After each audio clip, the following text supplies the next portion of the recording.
Bom, pessoal, mais um exemplo aqui agora de trocadores de calor. Nesse caso eu vou resolver um trocador de calor para um componente eletrônico. E aqui é interessante que a gente vai fazer o seguinte, olha só, para esse componente eletrônico, os componentes eletrônicos são resfriados a partir do fluxo de ar. Ou seja, vai passar um fluxo de ar aqui dentro através de uma fan, um ventilador. Tem um ventiladorzinho montado aqui que ele vai soprar ar dentro desse sistema eletrônico fechado, e no estado estacionário o ar vai entrar a 20 graus Celsius e 1 atm. Precisa fazer as análises, professor, para saber se a compressibilidade se tem compressibilidade considerável? A gente pode falar que já sabe, pois a temperatura é baixa, a pressão é baixa, mas é muito mais alta do que a pressão não, perdão, a pressão é baixa, ela é uma pressão muito mais baixa do que a pressão crítica do ar, e a temperatura pode parecer baixa, mas ela é muito mais alta do que a temperatura crítica, então assim, não tem muito problema de ficar preocupado com isso aí. Você pode falar, até a temperatura e pressão ambiente já é um gás ideal. Mas a gente vai fazer essa análise ali em breve. Para controle de ruído, a velocidade entrando de ar não pode superar 1,3 metros por segundo. Isso é uma condição real, né? Se você tem um ventilador rodando muito rápido, você ouve o barulho da ventoinha, incomoda, e você tem que reduzir a velocidade. Quanto mais reduz a velocidade, menor a propagação de ruído. Então essas vezes são condições de projeto, são feitas enquanto não for desenvolvido nada melhor para controlar o ruído desses tipos de dispositivo.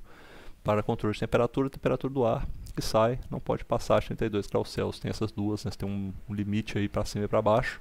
Os componentes eletrônicos e o ventilador recebem 80 watts e 18 watts de potência elétrica, que isso aí entra na forma de potência, na forma de trabalho para a gente sabe, e determinar a menor área de entrada em centímetros quadrados para quais os limites de velocidade e temperatura do ar são estabelecidos. Então beleza, vamos começar pela área de entrada do nosso ventilador.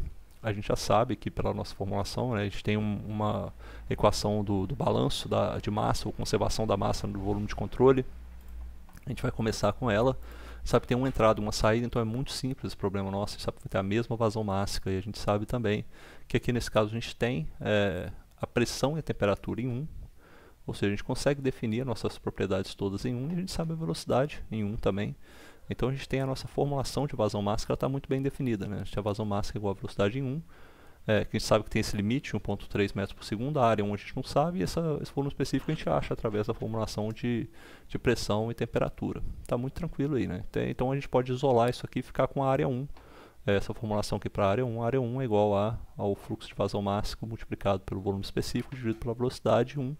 E a gente precisa agora de usar o balanço de energia. A mesma coisa que a gente fez, acho, no primeiro exercício que a gente resolveu sobre turbina, que a gente vai fazer aqui. A gente primeiro usou o balanço de massa, a gente sabe que a gente vai ficar aqui com alguma coisa, ou seja, a gente precisa achar a área, que a gente não sabe, a nossa área, a gente não sabe qual que ela tem a limitação, a gente sabe, ela tem a limitação por causa da velocidade, a velocidade tem que ser no máximo 1,3 metros por segundo, e o nosso volume específico em 1 a gente também não sabe, então a gente vai usar o balanço da taxa de energia para simplificar, para achar a propriedade que está faltando para a gente. Vai vir da entalpia de alguma forma, né? Então a gente fica com essa equação aqui, sabe que a troca de calor na forma a troca de energia na forma de calor é zero, né? Para fora da vizinhança a gente não tem internamente, mas não fora. Trabalho realizado, a gente tem um trabalho que é jogado lá dentro, né? Que é esse trabalho para potência elétrica para o ventilador e para os componentes eletrônicos. A gente vai desconsiderar qualquer variação que tenha energia cinética, energia potencial, esquece elas, vai ficar com essa fórmula aqui, ó, que está bem mais simplificada. Que a fórmula a gente tem o nosso trabalho, o trabalho em função da vazão mássica e da variação de entalpias entrada e saída. Então a gente consegue sair com a nossa vazão mássica dessa forma aqui, ó. Nossa vazão mássica pode ser encontrada dessa forma, né? Através do trabalho, potência jogada para dentro do nosso sistema dividida pelas entalpias entrada na saída. E a gente pode encontrar esses valores que a gente sabe. A gente tem a pressão de 1 atm. A gente vai usar qual modelo? Onde que a gente vai buscar esses valores que a gente está precisando? Aí é o mais tranquilo a gente achar, na verdade. Porque a gente tem a pressão de 1 atm e a temperatura de 20 graus Celsius na entrada, e a pressão é praticamente a mesma, né? Não varia, porque ele sai nesse caso. Nem é falado isso no problema, mas fala que ele sai para a atmosfera, sai para fora, né? E se eu defino o meu volume de controle aqui passando por fora, só um pouquinho fora desse meu sistema, o meu ar já sai na temperatura, já sai nas condições atmosféricas. Então na saída, ele pode estar com temperatura maior, mas a pressão dele na saída já é a pressão atmosférica também. Então não vai mudar a pressão. A pressão é a mesma coisa. Então estou com a pressão atmosférica na saída, temperatura de 32 graus Celsius.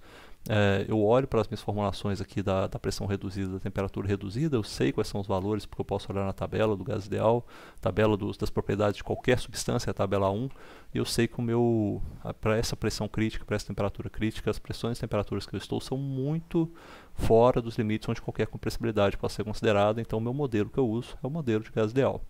Para o modelo de gás ideal, sempre que se falar, estou com o modelo de gás ideal, e lá no exercício que tem na lista, exercício que tem na prova, isso aqui ocorre várias vezes, conseguiu encontrar com o modelo de gás ideal, essas equações aqui já valem. Ó. Essas duas equações vão ser seus carros-chefes agora. Você vai usar elas para encontrar volume específico, vai usar elas para encontrar... Você tem variação de temperatura, você encontra variação de entalpia, então tudo ali está fácil agora para você, já tem tudo acessível. Você pode usar as tabelas de gás ideal também, as tabelas do ar com gás ideal, para você encontrar qualquer informação que você precisa. Não tem muito mistério nesse caso. Para esse problema, eu vou resolver dessa forma aqui. Você poderia achar também, através das temperaturas aqui, eu já tenho a temperatura, você poderia achar a entalpia lá na tabela de ar como gás ideal. Então, assim, não tem problema você achar lá também. Aqui nesse caso, eu estou seguindo um outro caminho. Então, olha só, vou dar duas alternativas. A alternativa que você poderia ter também, alternativa. Eu vou botar aqui como uma ideia que você poderia seguir se você quisesse fazer isso. Ao invés de fazer essa conta toda com CP que eu fiz, que eu também fui buscar o valor de CP na tabela, etc. Você poderia simplesmente vir aqui, ó, e lá na tabela, eu vou botar o número da tabela no livro do Moran e Shapiro, tá? Que é a tabela A22, onde você tem as propriedades do ar como um gás ideal. Como um gás ideal. Aí você acha lá, para o H, o H na temperatura 1, e o H na temperatura 2. Vocês lembram que dessa faixa eles dão bem próximos do valor de temperatura, né? Aqui provavelmente vai dar o que? 20 graus Celsius vai dar 293,15 kJ por quilograma, uma coisa assim. Aqui vai dar, sei lá, 32 vai dar 305, vai dar 305,13 kJ por quilograma. Tô tirando da cabeça, tá? Mas vocês podem olhar na tabela lá que vai dar uma coisa parecida com isso daí, não dá muito diferente não.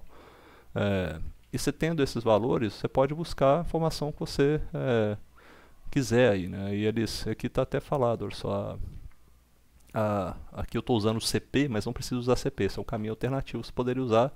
E aqui embaixo, ao invés de usar essa equação para CP e para ΔH igual a calor específico a pressão constante vezes ΔT, porque a gente tem o valor da temperatura, você poderia usar isso aqui e encontrar o H através das tabelas. Ou seja, tendo esses valores aqui, é só jogar os valores na minha equação. Eu vou encontrar qual que é a minha vazão mássica, que dá esse valor aqui de 0,0081268, 8 gramas, né? 8,1 gramas por segundo. Um valor bem pequeno. Aí eu vou encontrar agora qual que é o meu volume específico, usando a formulação do gás ideal. A formulação do gás ideal que é P1, V1 é igual a R, T1, eu já falei várias vezes isso em aula, em vídeo, em qualquer lugar que vocês viram, já corrigi em prova de vocês, eu já vi gente errando. Esse R aqui, ó, ele não é o R, ele é diferente do R constante universal dos gases, que é aquele 8,31 kJ por kmol Kelvin. Esse R aqui é um R da substância. Então, quando você quer jogar ele nessa fórmula aqui, ó, você tem que jogar ele com o R da substância, que é esse aqui, ó, o R da substância é igual ao R do gás ideal dividido pela massa molar do ar, que também é valor tabelado na tabela 1. Eu já vi gente errando isso em prova várias vezes, eu não quero ver mais, gente, por favor, não errem isso mais na prova. Então você tem que jogar esse R aqui das PV igual a RT, joga o valor do R constante universal sobre a massa molar daquela substância. Substituindo isso tudo aqui na fórmula, aqui, olha só ele aqui de novo, ó. Vou substituir nessa fórmula aqui, a minha área 1 é igual a minha vazão máxima dividido pela velocidade, multiplicado por tudo isso aqui que eu sei que é o meu volume específico em 1. Então fica com essa formulação aqui, que é o R, olha só que está vendo de novo, olha só o R, constante universal. Esse daqui que é a minha massa molar do ar. Isso aqui é o que? A pressão, né? A pressão em quilopascal, ou que é igual, que nesse caso assim é 1 quilopascal. Peraí, 100, né? Melhor escrever assim, 100 quilopascal é igual a 1 atm. Também é uma aproximação que é um pouquinho diferente lá na hora, mas tudo bem. E aqui a temperatura na área 1, que é 293 Kelvin. Sempre também coloque a temperatura aqui em Kelvin. Olhem as unidades, escrevam as unidades para você ver qual que é a unidade que você tem que usar. Tá? Fica claro que nessa formulação que se eu aumento a velocidade em 1, a minha área diminui. Se essa aqui for igual, né, se eu tiver uma definição de igual, se eu fixo a minha vazão máxima e fixo o meu volume específico em 1, Se eu aumentar a minha velocidade, por consequência, a minha área 1 vai diminuir. Então o que acontece? Eu não estou querendo aumentar a minha velocidade. Eu tenho que travar ela. Se eu não estou querendo aumentar a minha velocidade, o que eu tenho que fazer? A minha área não pode ser, a minha área tem que ser maior ou igual, porque se eu aumento a velocidade, a minha área diminui, eu não quero aumentar ela acima de 1.3 metros por segundo, o que eu tenho que fazer? A minha área tem que ser maior do que esse limite 1.3, do que esse limite onde a velocidade é 1.3 metros por segundo, ou seja, a minha área 1 tem que ser maior ou igual a vazão vezes o volume específico dividido pela velocidade. O resultado, substituindo os valores, é que minha área tem que ser maior do que 52,56 centímetros quadrados. É isso aí, galera. Muito obrigado. Esse exercício foi bem simples, mas ele é tranquilo mesmo.